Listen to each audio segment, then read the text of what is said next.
Walter, the Squid Game fever is probably gonna stay high for a moment, and you've got some additional news regarding Squid Game, the final season. Yes, probably not as exciting as Hyobin's massive exhibition that she went on, but just as exciting, if I might say. Squid Game 3, Season 3, obviously, has made history, this time becoming the first Netflix title to top the global top 10 non-English chart in 93 countries within just 3 days of its release. Being obviously Friday, we talked about this, amassing 60.1 million views. Now, Season 3 is already at number 9 on Netflix's all-time most popular non-English series list.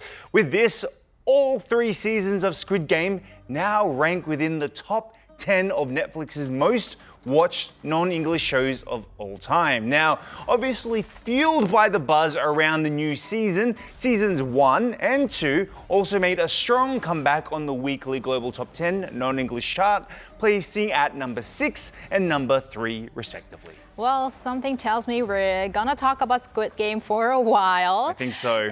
And from one phenomenon to another phenomenon, let's talk BTS. Yes, let's talk BTS, of course. BTS will be making a long-awaited return as a full group next spring with a brand new album followed by a world tour. Announcement was made during a Weverse live broadcast titled BTS is back on Tuesday. This will mark their first group album and solo concert in 4 years since the release of their anthology album Proof and the yet to come to Busan concert in 2022. Now, during the live stream, RM shared starting in July will begin spending the time together and fully focus on making music, adding an album is set to be released next spring, definitely before July or August. Now, BTS are set to head to the US this month to begin recording and preparing for the tour, so we can't wait for that.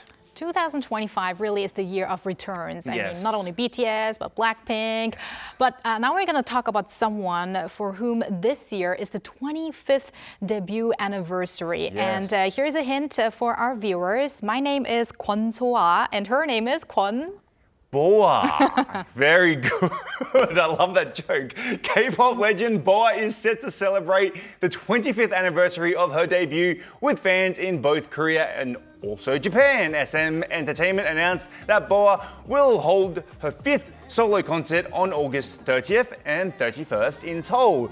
Boa made her debut on August 25th, 2000 at just the ripe age of 13 years old. And to celebrate, the artist will share this milestone with her fan club called Jumping Boa. This marks her first concert in about 10 months following last year's Boa Live Tour, Boa One's Own. Now, Boa is also continuing her activities in Japan on May 30th. On the anniversary of her Japanese debut, she released a self-written single titled Young and Free. She will also kick off a Japan tour this fall. Well, congratulations to the star of Asia, or 아시아의 별, how she's also referred to. And there's one idol star who's been around longer than us, so I can say 언니 사랑해요. Yes, indeed. Well, thank you very much, Walter, for that, and stick around. Will do.